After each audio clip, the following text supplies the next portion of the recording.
Channel 4 News. Inside Epstein's World, what the spycams and unredacted files reveal. Hosts Matt Frey and Anushka Astana. Duration, 36 minutes. A deeply reported investigation featuring verified spy cam footage from Epstein's home, devastating interviews with 2 survivors, and detailed analysis of the political fallout from Howard Lutnik to Donald Trump. Section 1. The Scale of the Dump. Matt Frey and Anushka Astana open from London and Washington respectively, with Anushka noting the entire world is consumed by the Epstein files release. The picture it paints is terrible, not entirely new, but the details are gruesome in a way that brings fresh horror. What strikes Matt most is the sheer volume, 3 million documents that will take months to cross-reference. And the release has been chaotic. Names that should have been redacted were left exposed. Nude images of women and girls appeared in the documents, surprising even the lawmakers who were reviewing them. Matt frames the central question sharply.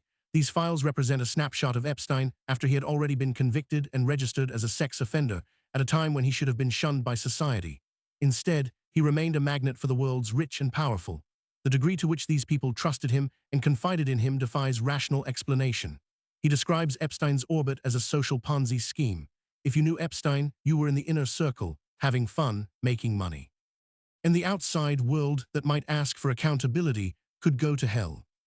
The morning of their broadcast, Channel 4's investigations team verified spy cam footage from inside Epstein's Palm Beach living room. It appears to show him recording himself with potential victims, further evidence of the voyeuristic surveillance that was central to his exploitation operation. Anushka spoke to survivors who described being filmed, feeling trapped for years, and only experiencing release when Epstein died. Section 2. Trump in the Files. Jamie Raskin, the Democratic congressman, searched the unredacted files and reported that Trump's name appears more than 1 million times. However, the hosts add important context. The files largely begin from 2005, the date of the first FBI raid, by which point the close Trump-Epstein friendship of the 1990s and early 2000s had cooled. What has emerged is a police officer's 2019 testimony claiming Trump called him in the early 2000s, essentially saying everyone knows what Epstein is up to and calling Ghislaine Maxwell evil. This tells 2 things simultaneously. Trump appeared to know what was going on, but also apparently did not approve. The White House press secretary Caroline Leavitt seized on this as vindication. Matt makes a crucial observation. Trump famously does not use email. The entire file dump is based on email records and photographs. Think of all those phone conversations and in-person meetings that will never be documented. The files create a paper trail that contradicts many people's claims. Elon Musk said in all caps last year that he never really liked Epstein and barely knew him. The emails tell a different story, with Musk apparently begging to be invited to the island. Section 3. The Howard Lutnik Problem. The most politically explosive revelations involve Howard Lutnik, the Commerce Secretary. Anushka walks through the timeline meticulously. In a podcast interview just last October, Lutnik described moving in next door to Epstein in 2005. Epstein invites him and his wife for coffee and a tour. They open one door to find a massage table surrounded by candles. Epstein says he likes the right type of massage every day. Lutnik claims he and his wife were disgusted, left immediately, walked the few steps back to their house, and decided they would never be in a room with this man again. Fast forward 7 years to 2012. After Epstein had already been convicted as a sex offender and served jail time, the files reveal Lutnik was involved in a private business venture with Epstein. Even worse, he took his family to the infamous island. The man who in 2005 said he would never be in a room with Epstein again took his wife and children to the island where crimes had been committed. When asked about Lutnik, the White House response was to immediately change the subject, attack journalists, and list administration accomplishments. There have been calls from both Republicans and Democrats for Lutnik to resign. His defense is that he saw Epstein only twice more, that the island visit was a boat holiday where they stopped for lunch. The hosts are visibly unconvinced. Section 4. The Survivors Speak. The emotional centerpiece of the episode features interviews with 2 Epstein survivors, Lisa Phillips and Laura Bloom-McGee. Laura came forward publicly in November 2025, inspired by Lisa's earlier courage. Both were abused by Epstein. Both saw powerful people revolving around him. Both were recruited through the layered grooming system, where Ghislaine Maxwell elevated Epstein as a wonderful man with connections, and young girls were then pressured to bring in more girls. Lisa describes the toll of the file release. Since the last files were dumped, her nervous system has not been the same. She cannot shake something. The survivors were aware of the 18 to 24-year-olds in New York who were groomed and manipulated, and it was already hard to process the minors in Florida. But finding out about even younger victims has been devastating. Laura describes the validation of seeing names she recognized in the files. She used to hear Epstein on the phone with a particular very powerful, very wealthy man, joking and sharing little secrets to make her feel special.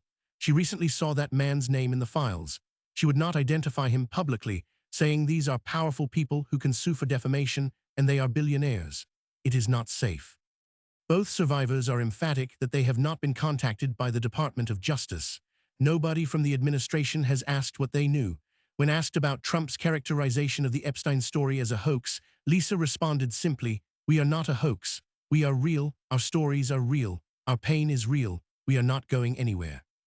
On Ghislaine Maxwell pleading the Fifth and offering to talk only if pardoned, Lisa's response was razor-sharp. She felt like another criminal will pardon another criminal. That is not accountability. She does not still care about survivors. She just wants to get out. Section 5. The Accountability Gap. The hosts discuss the striking contrast between US and UK accountability on Epstein.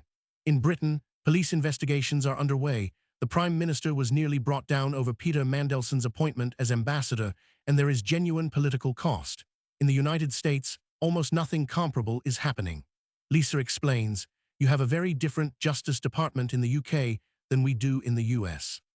In the UK, you just have a few people to investigate, and you are actually doing something about it."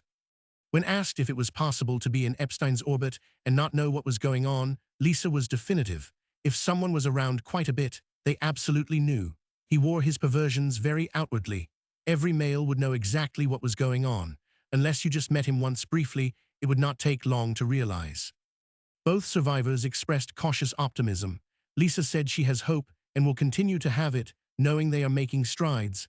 Laura added they are not stopping until they get answers, but both stressed what they need most is courage from lawmakers. Congress is lacking courage right now, courage to do what is right. Section 6. The Ghislaine Maxwell Deposition. For those expecting fireworks from Ghislaine Maxwell's congressional appearance, the result was deeply disappointing. She spent her time pleading the Fifth Amendment and saying nothing at all. Her lawyer offered that she would talk, but only if pardoned by President Trump. She is serving a 20-year sentence for sex trafficking. Congresswoman Lauren Boebert, notably a pro-Trump Republican, came out of viewing the unredacted files and described them as so depraved that she struggled to record a video about them. She said it is not a cabal. It is so much bigger than a cabal. It is a vast network of rich and powerful people believing they can do whatever they want to girls and women.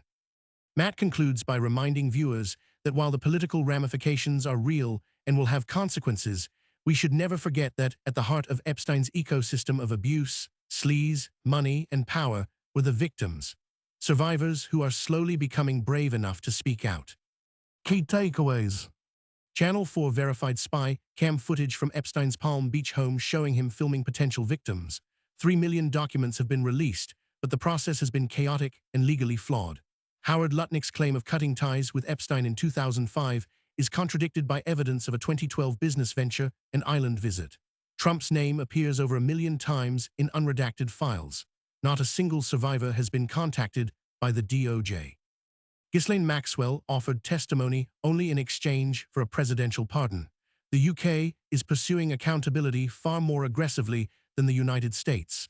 Survivors describe the file release as both validating and deeply re-traumatizing.